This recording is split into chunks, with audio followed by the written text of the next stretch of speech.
Word. All right, thank you again for joining us this evening. We are, for those of you who don't know me, I am Courtney DeKalb Myers. I am the Cleveland County Horticulture Educator. I am joined tonight by Heather Thompson. Heather is a librarian at the Moore Library, and she's been helping me do these Zooms since we sort of transitioned to a virtual world, and we've been having a lot of fun doing these Zooms. So I think Heather is going to show us now some of the library resources that we can use to expand our knowledge, particularly to gardening and some really cool stuff that the library offers.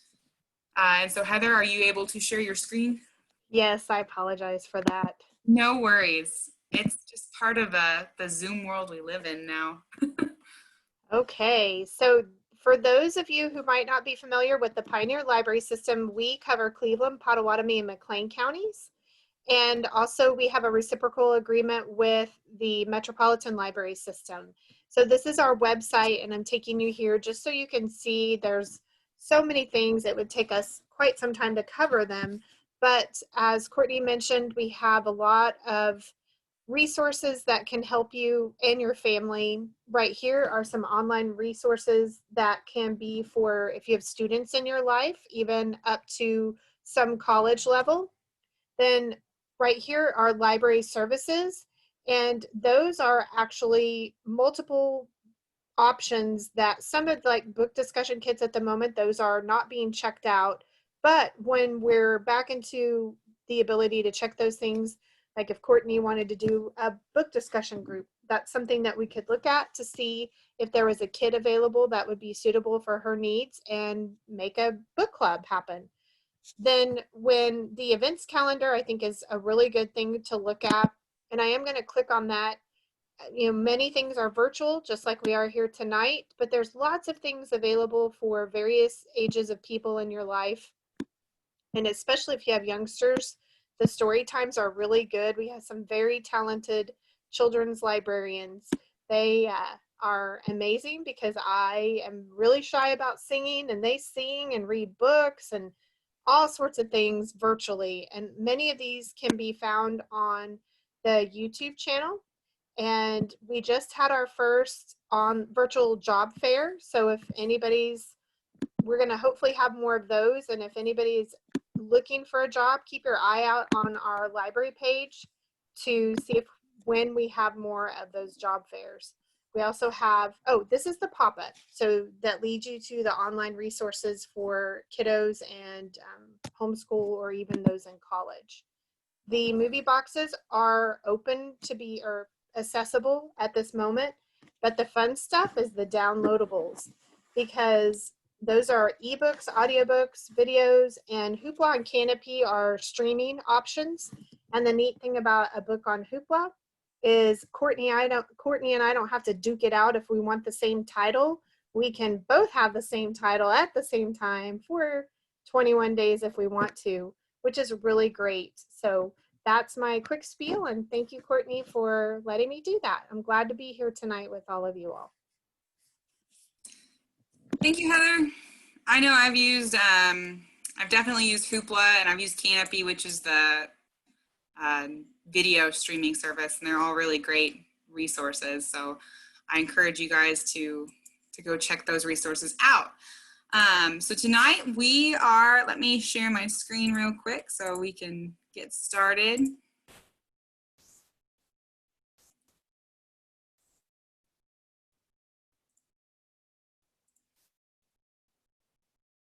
Come on, there we go. Thumbs up. Can you see my screen? All right, good deal. Okay, so before we get started, just a couple housekeeping items. Please do keep yourself muted. I know that there are, all sorts of background noises that can come up, and not, pointing fingers at Heather's dog or anything, but things can happen, and so please do keep yourself muted. If you have any questions, please throw those in the chat. Heather is watching the chat and will kind of wave me down if we start to get some questions. And then also please fill out the pre-assessment survey. So I think I threw that in the chat when we first started, but I will throw it in the chat again. That way, those of you who just now joined us can see it Actually, Heather, would you be able to copy paste that into the chat for me, please? I'm not able to pull the chat up. Courtney, what did you want me to copy and paste into the chat? Oh, that SurveyMonkey link, if you would. Oh, yes. Okay. Thank you. Thank you. Sorry, I can't multitask very well. So if you could please fill that pre-assessment survey out. We're putting that in the chat right now. But that kind of gives us an idea of sort of what your expectations are for tonight, and then we can compare those to our post-assessment, which we'll send out sometime tomorrow. So again, thank you all for joining me, and we're going to talk autumn assignments. And so this is sort of a new maybe structure for an evening talk. And I really welcome your feedback on it, but really kind of more specifically, instead of talking about one certain topic, talking about certain times of the year and things that are associated with that time of the year. And so tonight is a little bit of a hodgepodge of sort of a lot of little mini talks. And I'm glad you all are here to give me feedback and let me know what you think about this evening. So first off, happy fall. Fall is just a great season. Things start to cool off, get cozy. It's nice. You don't, sweat all over the place when you walk outside and your glasses don't fog up. And so it's just such a nice relief and a nice time to just wind down into the winter season. But with fall comes some unique gardening tasks, particularly unique plants that we might want to plant or prepare for the next year by planting bulbs. We might also have a vegetable garden. And as that vegetable garden winds down, we might want to make some adjustments to that vegetable garden to extend our season. It's also a great time to amend our soil so that next year we don't have to do quite as much work. And then there's also maybe a couple things that we could do to tidy up our garden or not tidy up our garden for the following year. So we will start with this. We'll start with fall ornamentals and starting with pansies. So pansies are the classic fall cool season annual. They're super cute. I absolutely love pansies. I get so excited when I see them in the garden centers because they've got those happy little faces. And just a very well adapted plant for the fall in Oklahoma. While pansies are really the main choice that we have when it comes to giving us fall and cool season color, the good news is that there's over 300 varieties of pansies to choose from. So all sorts of colors, all sorts of variations. There's multicolored ones. And so we can really choose a palette within within those pansies to create unique and somewhat varied gardens compared to our neighbors. So still lots of choices, even though pansies are probably the main thing to be planted. They do prefer full sun, but can tolerate some shade. So they're a great replacement for our summer annuals. And so right now, if you have summer annual color planted in the garden, those are going to die when the freeze comes because they live their life cycle in 1 year. And so it's the perfect spot to put pansies in. Perfect for containers next to your patio furniture or on your porch. Really able to give us some nice color during those cool season, the cool season when there's not a whole lot of color to look at. But pansies do require soil temperatures between 45 degrees and 65 degrees to establish. So the timing with planting pansies is really kind of, late September through the end of October. So we're kind of smack dab in the middle of pansy planting season right now. And I know it's hard because our summer annuals haven't died yet. We haven't had a freeze. And so they're probably looking pretty good with the cooler temperatures, but it's really kind of time to pull those out because we need to plant our pansies soon enough so that they have time to establish before we do have those cold temperatures. So pansies can survive those cold temperatures, but we want to give them time to establish before we get those cold temperatures. And so planting now allows for them to put in good root systems to really be able to survive those cooler temperatures, which is what they're really good at. So when you go to the garden center, you might see pansies in violas, and they're very, very closely related, but I kind of wanted to dive into that a little bit. The pansy, which has the very large face, is actually a hybrid. So very very hybridized, has a lot of complicated genetic lineage to get us that specific plant that we call a pansy. But a very close cousin is what we might call viola or Johnny Jump Up. And those are more closely related to the wild type. So the viola tricolor or the viola cornuta, those are closer related to what we might find as a wild viola. And they have a much smaller face, but through breeding, they're very prolific bloomers and can still provide the same impact. So if you go to go to the garden center and you see pansies versus pansies and violas, they're very closely related with very slight differences. But both of these survive those cool temperatures very well. So a lot of times pansies are sold as a series. So we might see different colors, but they have very similar qualities. So they have very similar form. They might grow very similar. They might probably grow at a similar rate. They might have similar kind of markings on their flowers and also survive similar temperatures. So if you're going to mix colors, it's best to stay within the same series. That way all the plants grow the same and their plants are kind of uniform and it sort of grows into one big mass. So you might see that on the label as Delta, Majestic Giant, Imperial. There's a lot of different series of pansies, but if you're mixing them, it's a good idea to stay within the same series. You might also see pansy mixes, and that's when breeders do the color combinations for you. And so these will have really cute names like wine and cheese or cotton candy or pumpkin pie. I just had dinner, otherwise that would be making me hungry. But that's kind of where the breeders sort of do the color combinations for you. So they're all within the same series, but they create a color palette. So it makes it very, very easy for you to go and just grab a flat and have instant color variation in your garden. So if you see that, those are pansy mixes.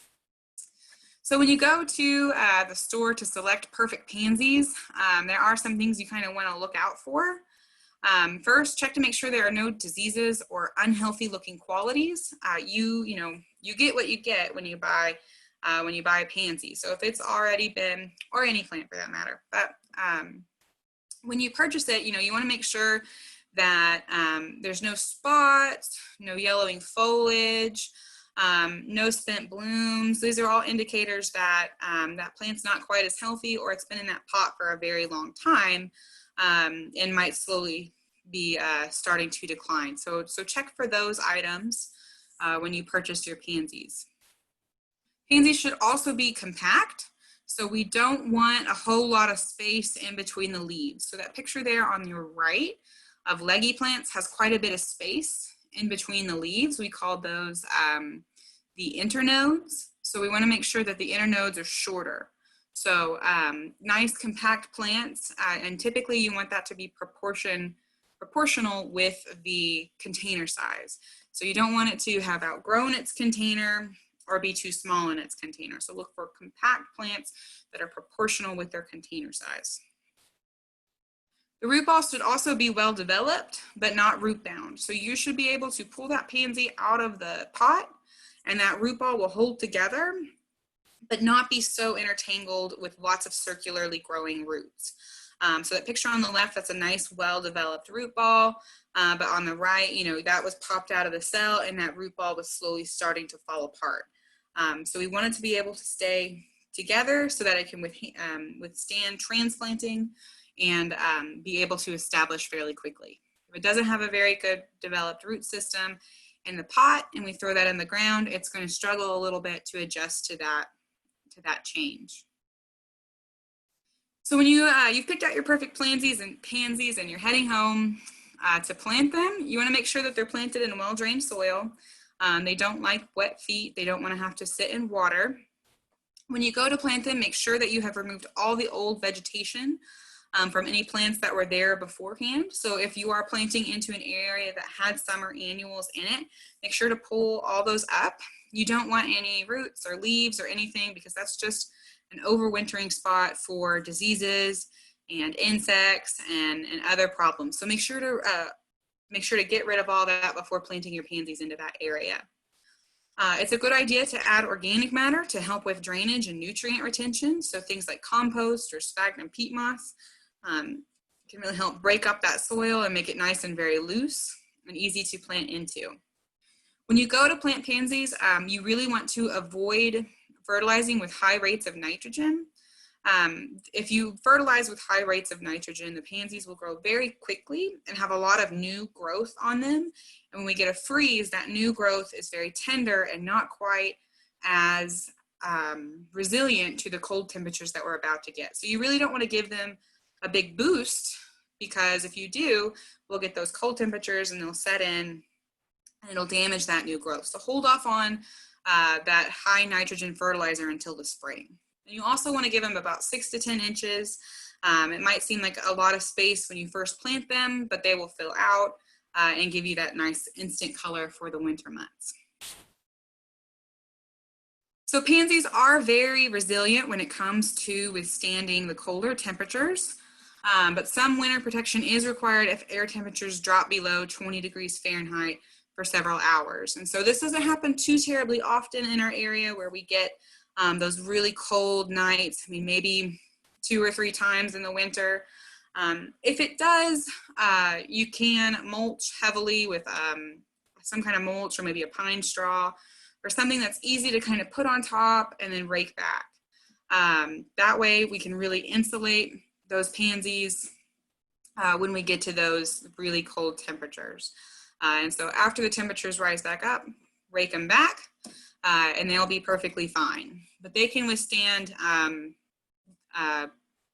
very low temperatures, but if we do get below 20 degrees Fahrenheit for several hours, it's a good idea to maybe give them a little bit of protection. Also remember to water during times of drought. So a lot of times we might forget to water in the wintertime because it's so cold. But if we do go through long periods without any precipitation, snow, rain, or otherwise, it's a good idea to give them a little bit of drink, because they still need water during those cold months. Mums are another plant that we see around this time of year. Usually we buy them in containers, and we might buy them as an annual just to use them for that color in the fall. But they are technically a perennial. So if you are going to plant them into the ground or going to treat them as a perennial, you need to plant them at least 6 weeks before freezing weather. So we're probably a little late for that. And so that's really kind of why we tend to use them as annuals in the fall. Because usually we do buy them flowering. And if we buy them flowering, they don't have time to put energy into the roots and stores for survival into the next season. So just consider that when buying mums. But they do come in a whole lot of different colors.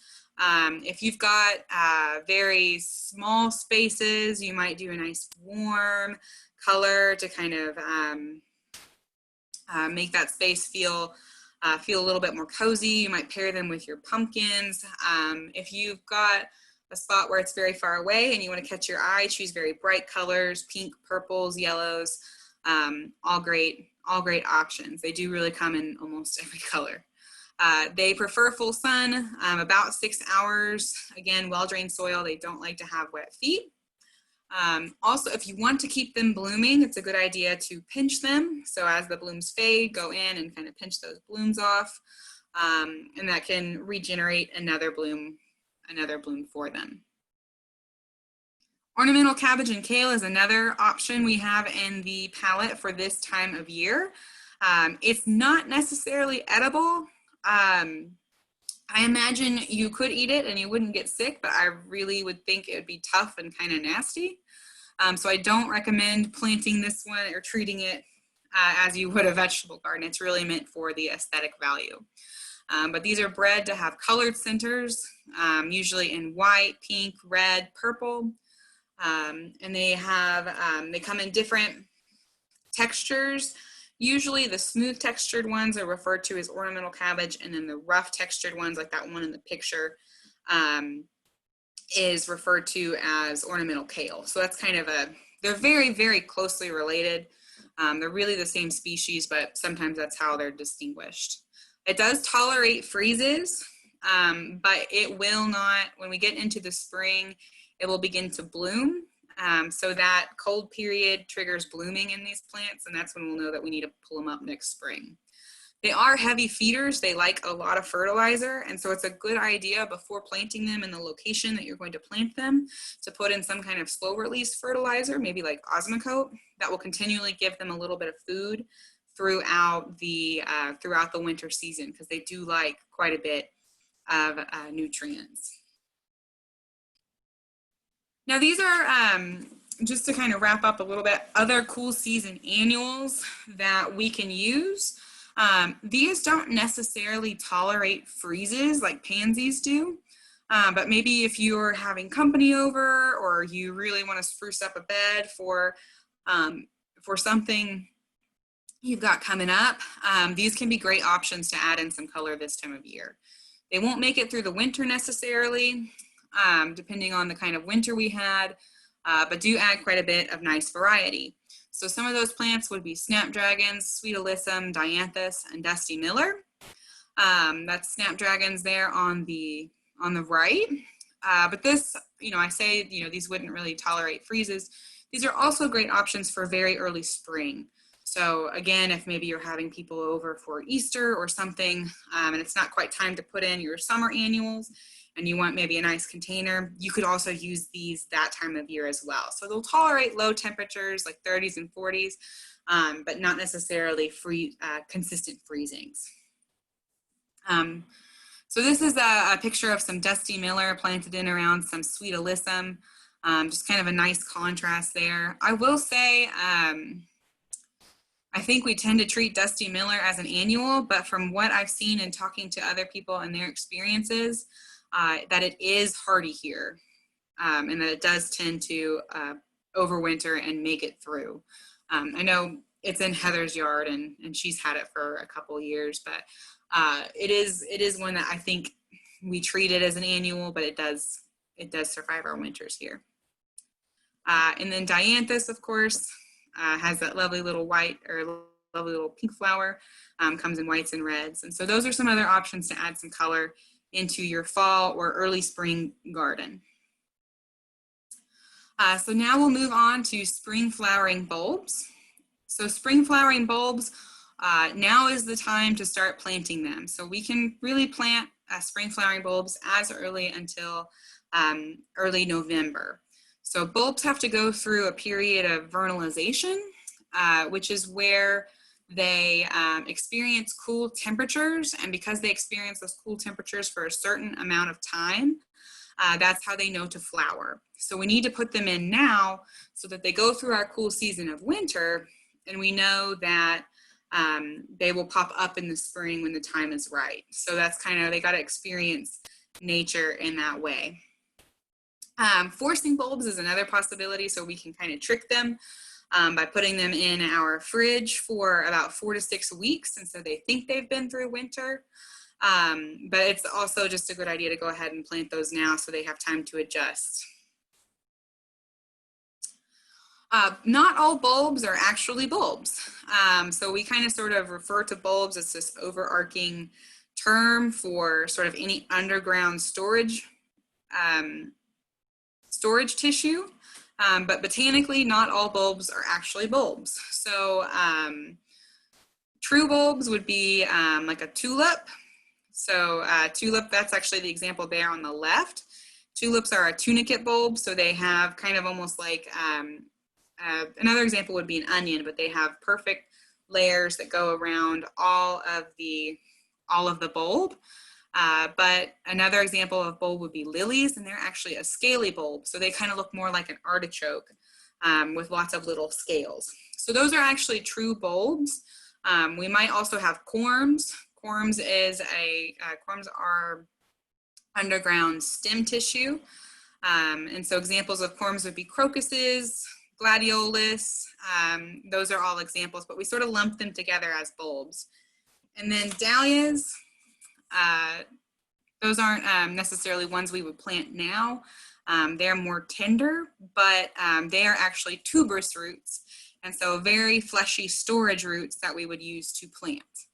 And then another example I don't have pictured here is the rhizome. So that's actually stem tissue that grows underneath the soil, continuing And examples of that would be an iris. So those are all things we call bulbs, but not necessarily. So we sort of lump those together. Heather, do we have a question? Yes, we have two questions. Okay. So Amy shared that caterpillars love the cabbages and the kale, just Yes. as a comment. Mm-hmm. And then Serena would like to know when the monarch migration will be, because through Norman, she has some milkweed ready. Okay. That was the first question. Really about now. It's been going on for the past couple weeks. I've seen them, and so they're heading down to Mexico. And so that kind of started about a month ago, and I keep seeing them kind of floating. I think maybe we're starting to get towards the end of it. And then a comment on, yes, the caterpillars do love the kale and the cabbage. You can, if you're interested, spray them with a product called BT, which is Bacillus thuringiensis, which is an organic caterpillar killer. It's actually a bacteria that makes them sick. So that's always an option if you want to spray them on the ornamental cabbage and kale. I know for maybe an ornamental, you might not want to put that much energy into it. Maybe you want to reserve that energy for your vegetable garden, but it's the same strategy you would use for your vegetable garden.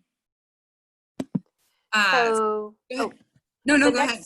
The next question is, do you plant a bulb completely underground or leave the developing top leaf out? And then also BT works great. So here in the slide, that bottom, is you want to plant it as about 2 to 3 times as deep as the bulb is tall. So you do want to get it kind of good and deep. If you're planting something that has foliage on the top still, like maybe you're replanting, like for example, we got some cannas in the office today that still had nice live green foliage on the top. I would let that foliage, if it's still green, totally let it die back before planting it. Because if you have that nice tender, if you go ahead and plant it with that nice tender green foliage above the soil, and then we have a freeze, that tender foliage is going to get nipped and that damage might go into the bulb. So I would let it dry out and then plant it with the same sort of concept of about 2 to 3 times deep. So I know, Courtney, we talked about the moving my irises around. So many of those still have green leaves. So, but then this is the time I'm supposed to move them. So how do I do that? I would just, because they've been, I would just go ahead and move them. Okay. Oh, I see. Because they've not been hanging out of the ground for a while. Yeah, since they're not hanging out of the ground, they're kind of used to it. They know that the temperatures are declining, and so since they've been in the ground, yeah, I would go ahead and do that. But if you've got something that has really been actively growing and has very fleshy type, I would be very cautious with that. Okay. Then there's a question about pruning. Is that okay to ask now, or do you want to hold off on that one? No, sure. We can go ahead and address pruning. Okay. So that's a topic I don't really have in here, but we can talk about it for sure. Okay. So when should a rose bush and a blueberry bush be pruned? Rose, we usually kind of do that around Valentine's Day is usually when you want to prune your roses. So we typically prune them about 1/3 tall. You don't want to prune off more than 2/3. So you just keep that in mind. And then blueberries would be sometime in the winter. You would definitely want to let them go dormant. Generally, when it comes to pruning, you want to either opposite of flowering time or when it's dormant. So depending on, like if you have something that's going to bloom in the spring, you wouldn't want to prune it until after it had bloomed. And so with blueberries do bloom in the spring, but you can go in and prune some of the like the old wood back because it's going to bloom on the new wood, if that makes sense. Any other questions? Okay, we'll keep going with bulbs. So with bulbs, soil drainage is very important. We want to, you know, we're sticking that bulb in the ground. We don't want it to have to sit in water over the winter. Otherwise, it might start to mold and become very mushy and not be very healthy by the time we get to by the time we get to spring. So a way to loosen really heavy soils, maybe you have a clay soil, of course, is to add compost or any other organic matter. Again, the same way we would if we were going in to plant those pansies, just really try to loosen that soil up and amend that soil. Bulbs really like phosphorus, so it's a good idea to mix in some bone meal or other phosphorus fertilizer before planting. Phosphorus does not move very much in the soil, and so we want to have that phosphorus ready for that bulb when it starts to grow and when it starts to move. Or yeah, starts to develop. So that phosphorus is right there next to that bulb in that soil. So we wouldn't want to necessarily come back in and sort of side dress or work in and around that bulb. Also something to consider with bulbs is sun versus shade. And so, you know, they might have various requirements for certain amounts of sun or certain amounts of shade. But they're also very early bloomers. And so they might be blooming before your trees start to put out leaves. And so a bed that might be historically shady is actually a sunny bed in say March or April. So consider that when looking at a label and looking to plant your bulbs. And then also plant 2 to 3 times deep as the bulb is tall. We kind of already talked about that. And so another thing to consider when planting spring bulbs, here is just an example from the Netherland Bulb Company, is to consider timing. And so depending on how much of an impact you want, you might look to stagger out your bulbs or create sort of a mix in a way so that you can have color consistently throughout that early spring. And so snowdrops and crocuses, those are some of the first to bloom. And so if you want something really, really early, those would be ones to choose. But then also, you know, your daffodils, tulips, those are more mid-spring. And then following very lately with the Dutch irises or the alliums. So kind of doing a mix, that way you've got sort of a transition of color early in the spring. And so just a couple quick pretty bulb pictures, but these are some daffodils. So a very easy bulb for our area. They're also one of really one of the only perennial type bulbs we have. It really gets too hot for things like tulips in our area for them to actually be perennial. So, but daffodils we can plant and they'll actually be perennial. So we only have to plant them once and they'll continually come back and give us those bright yellow smiley faces. And then another thing too that's a good strategy to do is plant bulbs within around your pansies. And so that way, when we start to warm up in the spring and your pansies start to decline, you have an additional pop of color from in and around your pansies. So that's kind of an option there as well. So kind of a nice way to get some color. Any questions on bulbs?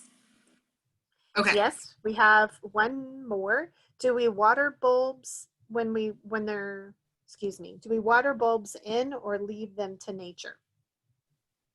I would probably leave them to nature. So they're actually native. A lot of bulbs are native to very arid regions, and so they don't need a whole lot of water. And so probably in our area in Oklahoma, the precipitation that we get would be plenty. That's not to say if you do water them, like maybe you planted them in around your pansies and you're watering them, that they wouldn't like that, but I don't think it's necessary for you to have to do that. And then I think I might have missed this part on the rose bush and blueberry bush pruning. Okay. How much do those need to be pruned? On the blueberry, I would prune out just the old, dead, diseased wood, maybe just anything that's, yeah, probably just the old, dead, diseased wood. I wouldn't worry too much about pruning it too much. But then on the rose bush, not too far, really. You don't want to do more than 2/3, but just kind of up to your preferences on sizes. Okay. So do you have to prune both of those I would if you prune your don't have any? roses for sure. Okay. Blueberries, I'm not, and this might, fruit's not necessarily my area of expertise, so forgive me, but I have not heard too much information on necessarily how to prune blueberries. So I don't think it's necessarily necessary. But of course, if anybody's in here and knows, is a blueberry grower and knows, please feel free to chime in the chat. But I'm not familiar. I don't believe I've read anything that has very strict instructions on how to prune blueberries. Okay. So then the next thing is a little bit different topic is someone wants to move the lavender from the center of the front garden bed to the outside edge. When and how do I do this? So relocate lavender. How about all questions not necessarily related to the topic? We'll save those towards the end. That way we have time to get through the presentation. Sure. That's okay with everybody. Sure. All right. So any other questions specific to bulbs or fall ornamentals? We're good? Okay. So we'll move on to extending the vegetable garden season. So a couple months ago, we talked about fall gardening and getting our fall garden plants in, and we kind of built out a calendar for those. And so you might have plants in the ground now and being concerned about how to kind of maybe extend your harvest in through the winter months. And so not all cool season crops are cold hardy. So cool season, they do need some protection during winter months. And so our cool season crops like lettuce, peas, carrots, those all would need some kind of protection during our winters if we really wanted to push them through. So they don't tolerate freezes or they're not very fond of frosts either. They just like it cool weather. And so we kind of have to protect those a little bit. Now, some of the cold hardy crops like cabbage, kale, beets, those can withstand those lower temperatures, but do of course benefit with a little bit of season extension. So there's some basic strategies to season extension, kind of how we can warm up our area. So this is an example on the right of maybe a basic fall garden, and you're sort of looking to really kind of heat in and insulate that area. But some basic ideas would be to take advantage of the sunlight and be able to use that sunlight to really heat up an area. We also want to make sure that we stop the wind. So if we've got an area that gets lots of cold wind, maybe a kind of a wind tunnel, we need something to really block that so that we don't have those bitter cold winds coming in through our area. Also, we need something to hold in the heat and insulate it. So something like that. It's a good idea too to allow for heat escape as well, so it doesn't heat up too much. And then also using water as a heat source or sink. And so being able to kind of use that as maybe a buffer or an insulator to protect our crops. So these are just some strategies for season extension I want to share. This is a polyester row cover, also sometimes referred to as a frost blanket. And so it's actually kind of a woven type fabric that you can purchase and just place it on top of your vegetable garden. So here we've got a raised bed. It's draped over the top with and held down with some bricks, and this will insulate it enough to keep those crops from freezing. So this is that same bed after a freeze, and we've got two cold sensitive crops, peas and lettuce in here that have survived that freeze. So a very cheap, easy option. You can find those frost covers online for relatively inexpensive. Sometimes you can get them in quite a large swath of fabric and cut them individually to your beds. So all good options there. Another note about season extension is that snow, when we get it in Oklahoma, actually insulates plants. And so when we get snow or some kind of ice, that actually holds the plants at 32 degrees. So if we have plants that are sensitive to maybe say below 28, below 27, snow and ice is a good thing because it actually holds them at that temperature, and we're able to, we don't necessarily have to protect them in that situation. They're protected themselves. Also, the wall of water plant protectors, these are another option. You can purchase these to put around individual plants. And so maybe you have a plant that you're really looking to protect, but what it is kind of a plastic tube of tubes, if you will. And so the walls are all individual little columns that you can fill with water, and that water will act as a buffer and as an insulator to absorb that cold and keep it warm on the inside. And so this is a great option if you've got maybe one individual plant or a couple individual plants that you're looking to protect. Also, cold frames and hotbeds. These are kind of like little boxes that are covered either by window panes or maybe even plastic you can use to protect those plants in your in that little box. And so you can also actually dig these into the ground, so submerge them a little bit. That way they're nice and insulated. And these can protect your crops quite a bit. So another good option to protect your crops. You can also use straw bales or any kind of mulch to insulate around them too. That's another option for warming up that spot. Low tunnels is another option. This is kind of over a large planting, but if you have maybe individual raised beds, actually using tubing or maybe some circular PVC pipe to hold up either plastic or one of those frost cloths. And so this can be a nice way to insulate your plants sort of maybe on a small scale. And then if you have the room, I know I don't, but hoop houses and high tunnels are essentially greenhouses without any sort of heating or cooling implements, but really do insulate your plants and can warm them up through the winter. So the only real difference between high tunnels and low tunnels are that high tunnels are low tunnels you can walk through. That's really kind of the only difference. The sort of strategy of warming up that area is the same, kind of an arch that's covered with some kind of plastic or polyethylene material to insulate that spot and warm that spot up.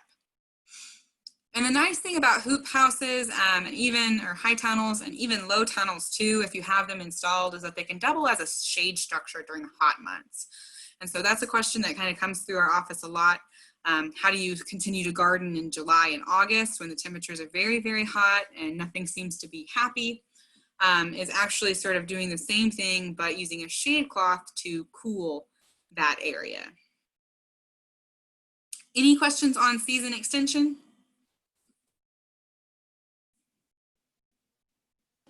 Yes, I think Okay. this counts. What kind of cover is best for potted turmeric to keep it from freezing?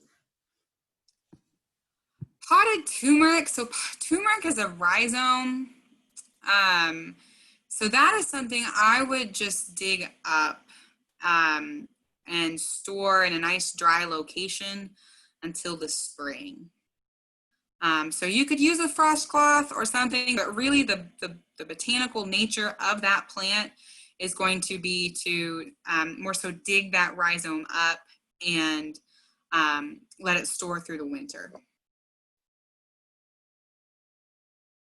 Okay, fall is also an excellent, or do we have any other questions? I'm sorry. Well, I think this one would count back for bulbs. Okay. I have cannas planted and plus also the cold part we just talked about. I have cannas planted in cinder block holes. Should I move them to the yard or a bed or maybe store them like you just said? I would probably store them. They're a pretty hardy bulb depending on the variety that you have, but some of them are tender because you've got them in a cinder block. That's a very small cell for that plant. And I would perhaps maybe dig those up, store them in the winter, and then replant them in a bigger spot because cannas want to spread.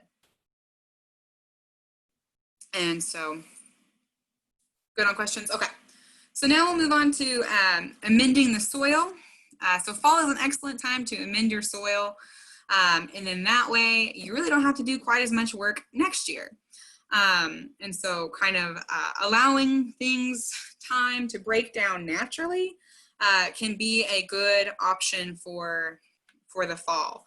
But really, you don't want to leave soil fallow. And so that, I mean, you don't want to leave it uncovered with nothing planted on it. That soil uncovered is just going to, is just going to bake. There's nothing for the microbes or the beneficial organisms in the soil to feed on. And so including something for them to feed on, some organic material can be add a lot of benefits later on. And so in order to do this, consider incorporating compost, using organic mulches or cover cropping. So we'll go through each of those a little bit. And so if you attended the composting class back in July, I do apologize. I did steal slides from myself, so you've probably seen these before. So what is compost? Compost is highly decomposed organic material. There's multiple different kinds of compost. There's multiple ways to make compost. But generally what we see compost as is the waste product of bacteria and fungi. And so we have a lot of organic matter, maybe our kitchen scraps, maybe our yard clippings, maybe fallen leaves. Those are all waste product. Those are all organic matter. And so we put those in an environment that allows bacteria and fungi to decompose them. And so as those bacteria and fungi decompose those material, nutrients are released, and we're able to put that back into the soil for easy usage for our plants. And so I say composting happens in the natural world. So if you think about a forest, a tree has all of its leaves, and at the end of the season, it drops those leaves. And over the winter, those leaves decompose and add back to the soil, and that's perfectly natural. That's what we want. And so we kind of want to mimic this in our garden, especially in the winter time. We don't want to leave that soil barren because in nature, that's not what would happen. So some benefits of compost, it does reduce the material going to landfills. So I've got a statistic there, but about 13% of yard waste, 12% of food waste, and 34% of paper is what makes up the waste that goes to our landfill. And all of those items are compostable. So we can use those to make our own compost. And so in that way, because these are wastes that we naturally have, it's essentially a free soil amendment. So if we're able to make it, able to work on it, it's almost essentially a free soil amendment. And so we kind of briefly mentioned this last slide, but by adding those back to the soil, it gives the beneficial organisms in the soil something to break down, something to release those nutrients, and really kind of keeps that diversity of those nice beneficial microbes in the soil alive. But it also has a lot of other great benefits when we add it, is that it improves soil quality, including making it more, I say including tilth, but what that kind of does is just makes the soil more fluffy. And so, soil that's nice to work in, very porous, that's what we mean by tilth. Also aeration, so again, more porous, able to hold on to more oxygen and more water, and then also able to hold on to more nutrients. And so adding compost back to the soil is really a great thing for improving our soil quality, and doing it now really allows the soil to adapt to, so that we're able to plant and get started very early in the spring.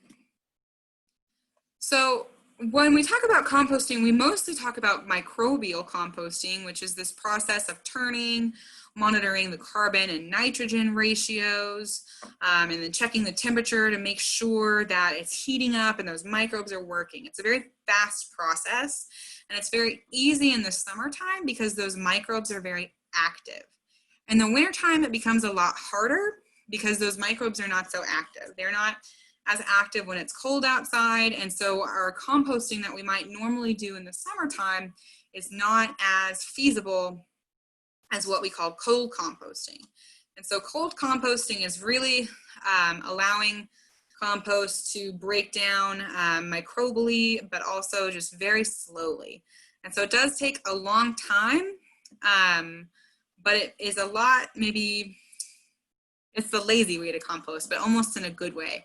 And so it can be an alternative for less maintenance. So you don't have to turn it, monitor, you know, saying, oh, am I adding enough leaves or am I adding enough kitchen scraps?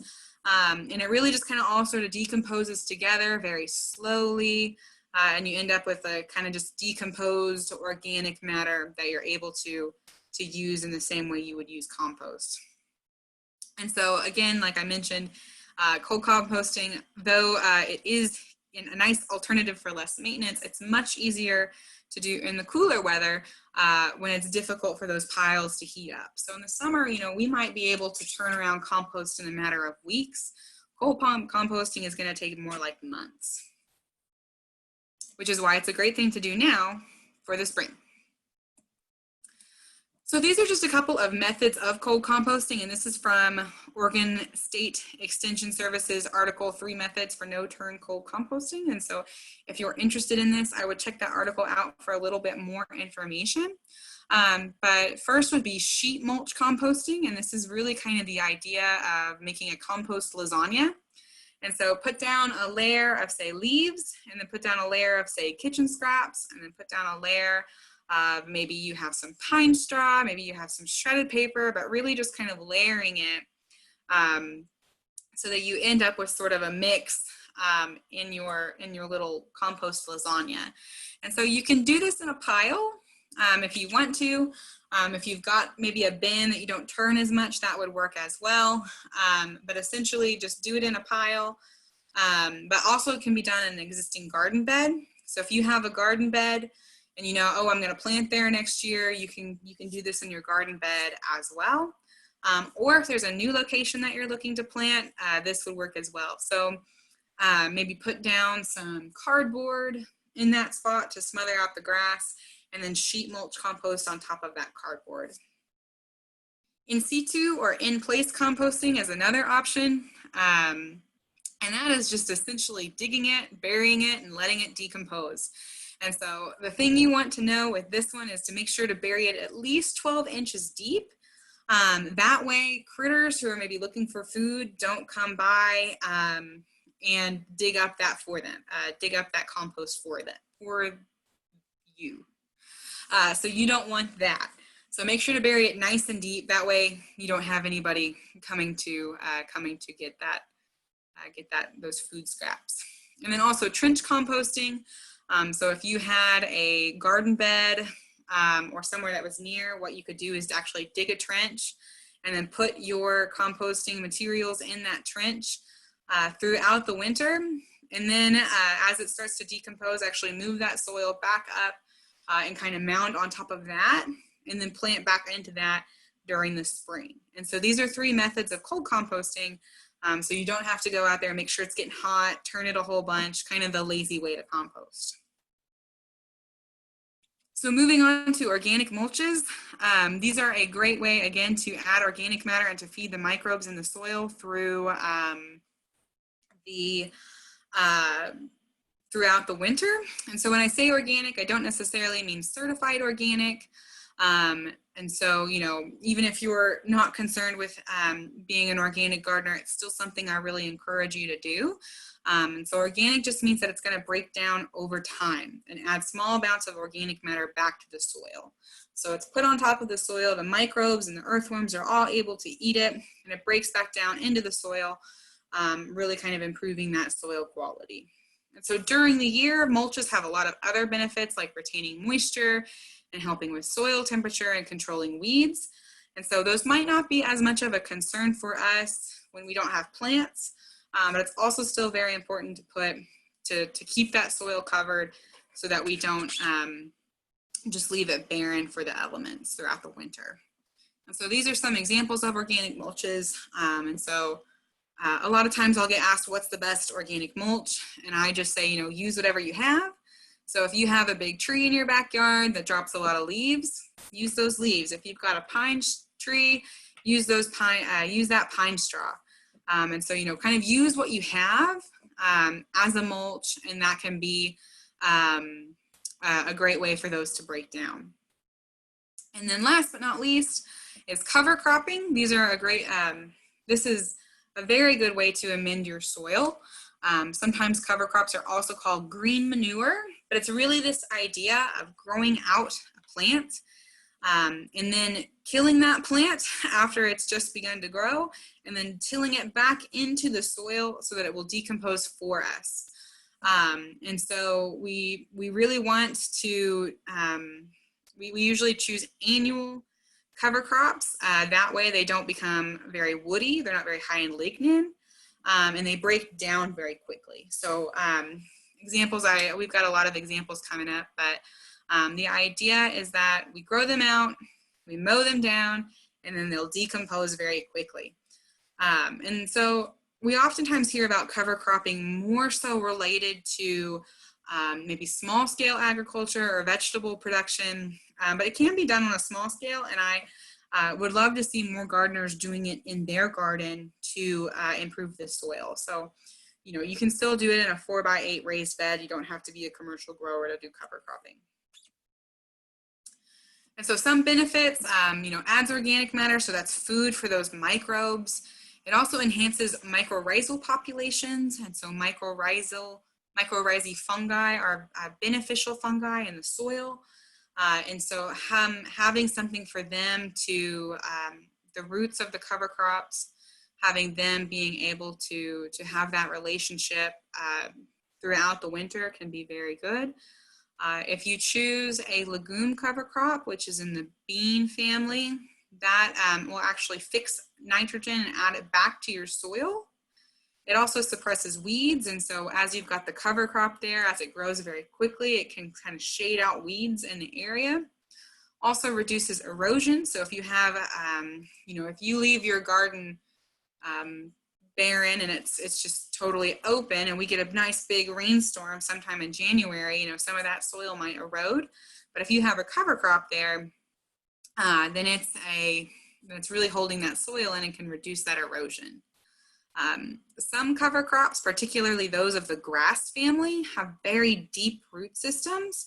And so when we cut them down and we kill them and those root systems break down and degrade, we've actually got these very long, deep tunnels that really help with water infiltration.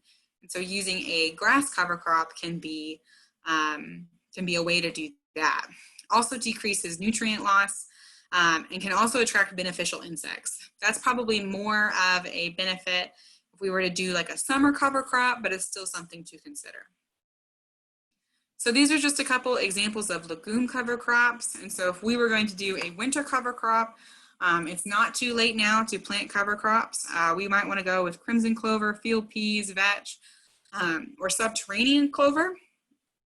I know vetch can be a weed for some of us, but it does exist as a great cover crop. And so these are legumes, and so they're actually able to put nitrogen back into the soil for us and can help our soil develop that way. Excuse me. These are some examples of grass cover crops. Really the one we would want to go with now is winter rye.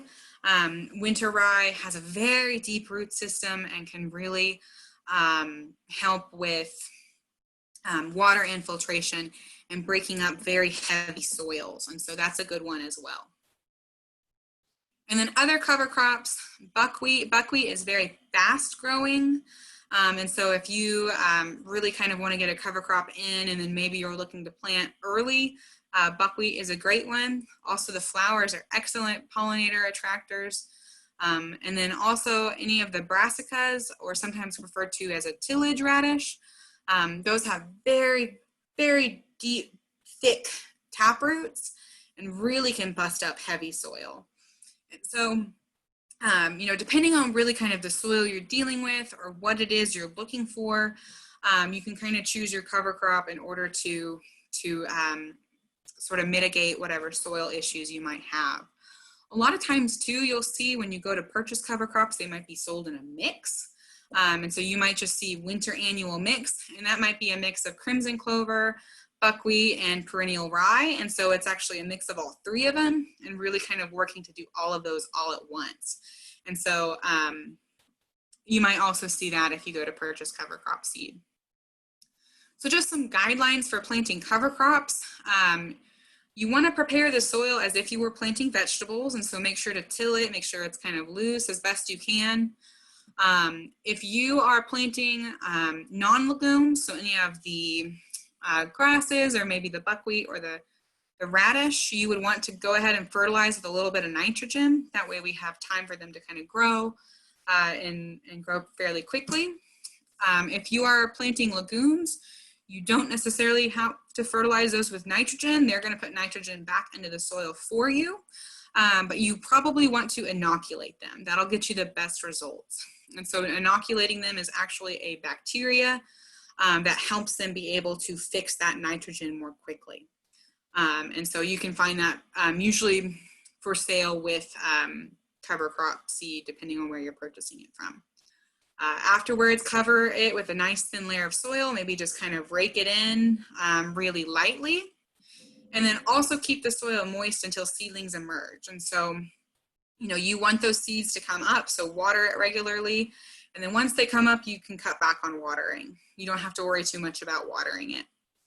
And then the goal is to mow and harvest them before flowering. And so this time of year, if you were to go ahead and plant them, they really wouldn't flower until spring. They're going to be very slow growing, but they're still going to have all those benefits that we mentioned. But the idea is get them before they start to develop flowers, and they might reseed and take over your garden as a weed next year. And then till them under at least 2 weeks before planting your garden crops. And so if you plant them now and you're looking to plant maybe mid-February to March, then back up 2 weeks, and that's when you would go ahead and till in your cover crop. And so a great way to amend your soil, protect your soil through the winter, and also keep those beneficial microbes in the soil happy. So do we have any questions on amending the soil? Yes, I think so. You know, I'm still learning, so. It's all good. Okay, here is the first one. So someone has two 32-gallon trash bins full of old mulch from a greenhouse.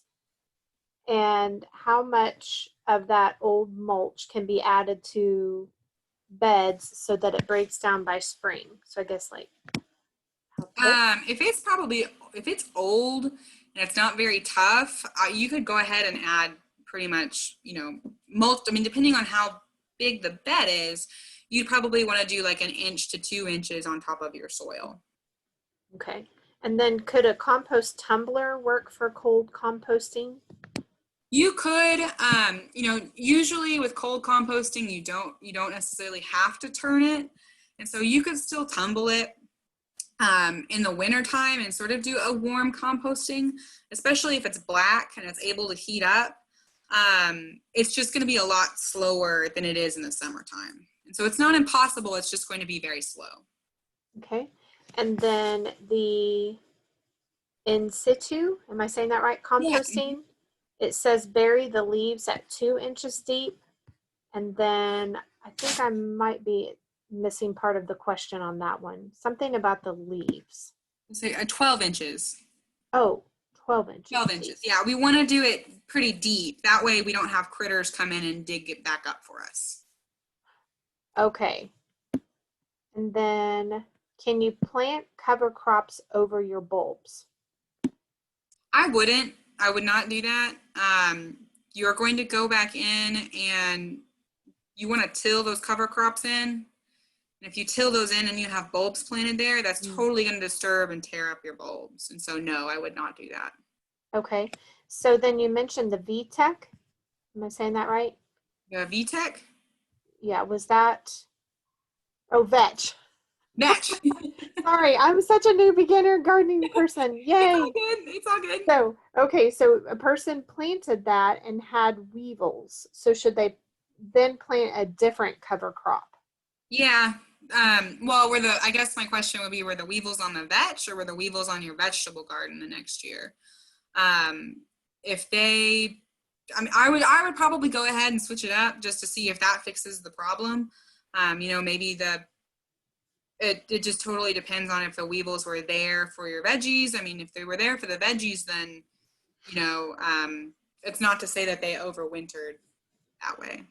Okay, and then this is kind of a combo question of if I use a cover crop on my squash plants, do I still need to use blood meal?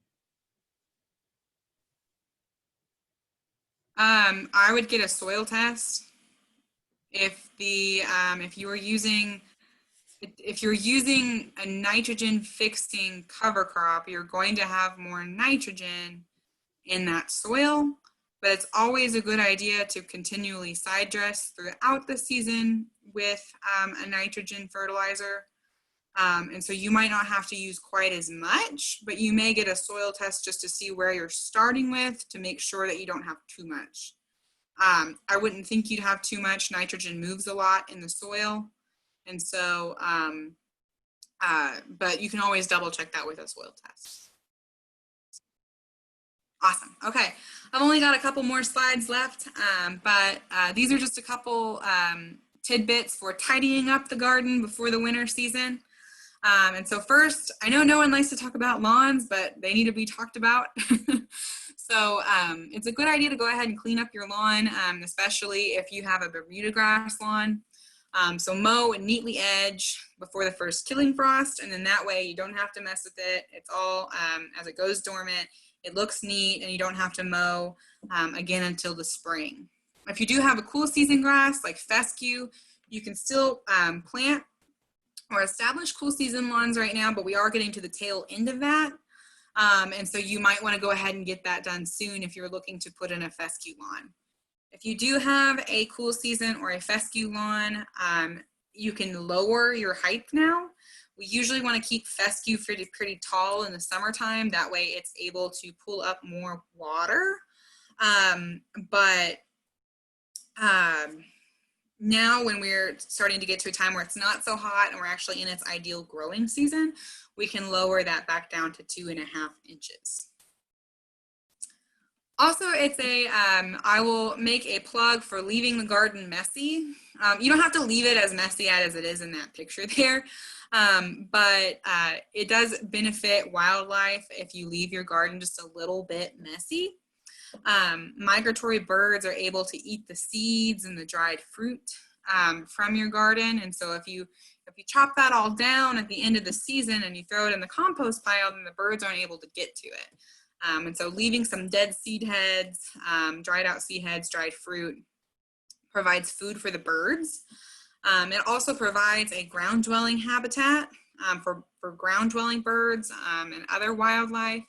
And so, you know, that picture there, that's a particularly messy garden. I won't say whose it is, but that provides a nice coverage for those wildlife in the wintertime. And then also, if you put down mulch or anything like that, it's also a good overwintering location for beneficial insects. And so you're able to get those insects the following season if you kind of provide a habitat for them. Of course, I know it's always up to gardeners' preference. If you can't stand to look at a terribly messy garden, I absolutely understand. Excuse me. But there is an argument for leaving it just a little bit messy. So I encourage you to do that. And here's actually a graphic. I came across this on Facebook. It was put together by a lot of really smart people who are very knowledgeable about pollinators and beneficial insects. But this is kind of a visualization of a perennial and how that actually works for stem nesting bees. And so the idea is to leave the dead flower stalks intact over the winter. So leave your garden messy. And then in the spring, just cut off the flower heads.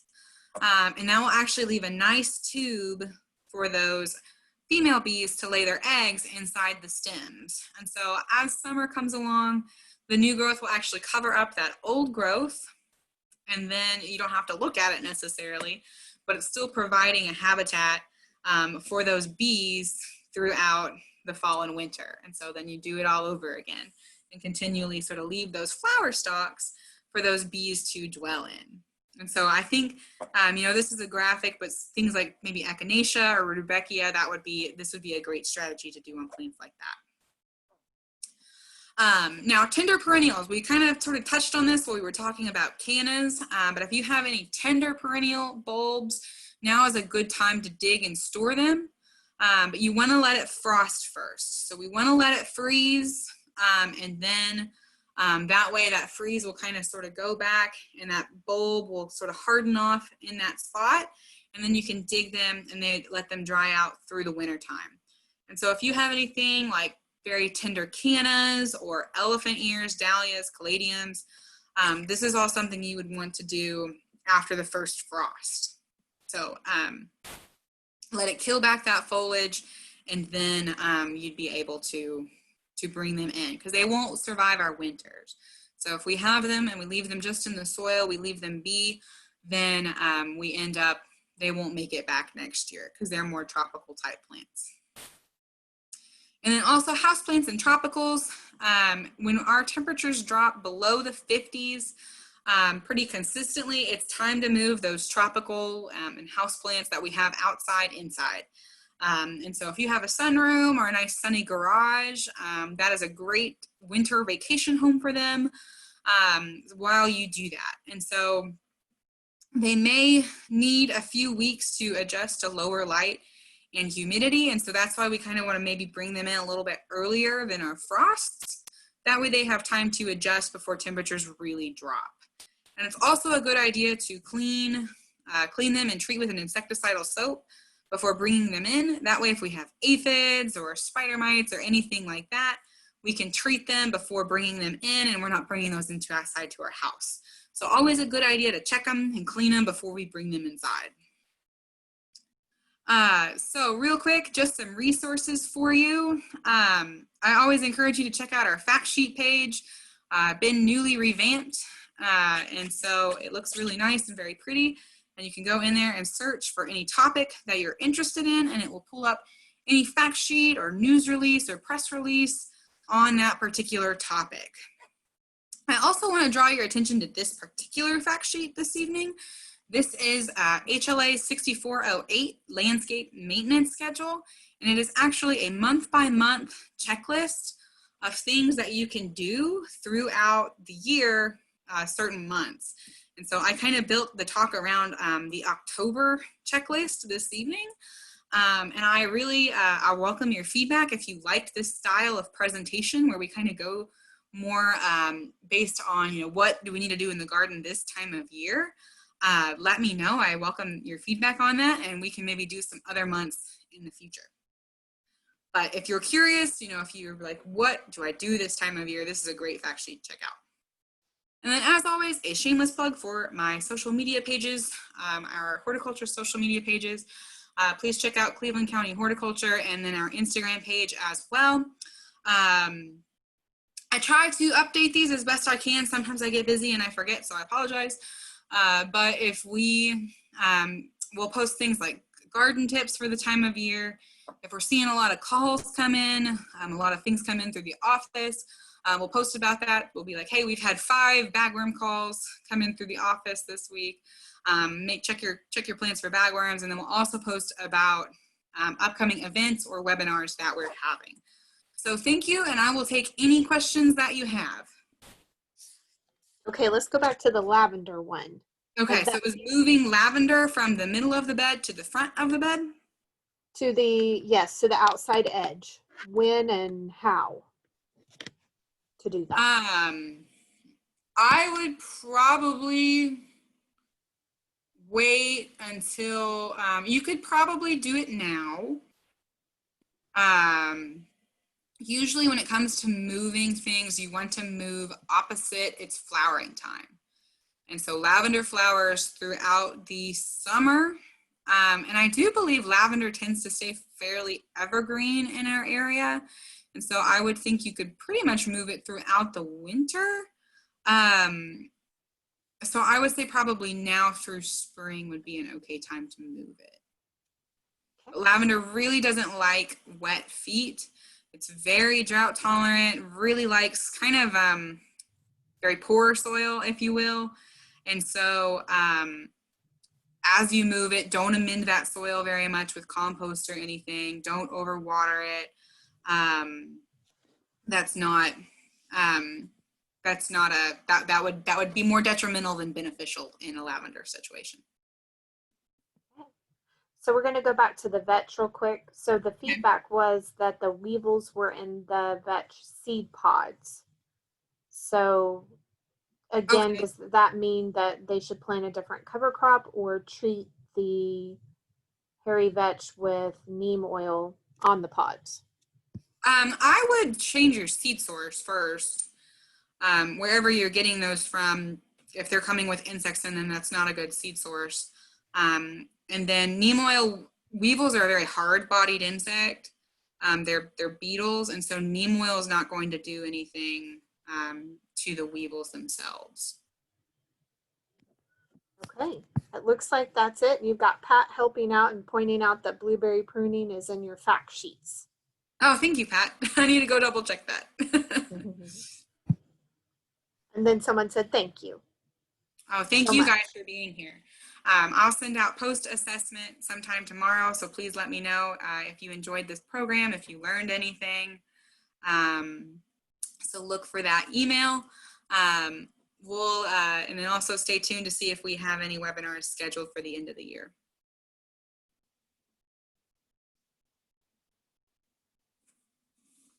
Okay, thank you guys. Courtney, if you have a minute, can you stay? Yes. Let me stop recording. I just wanted to give you your total number. I don't know if it records that. Does it for you? Just give me 1 second. There we go. Okay.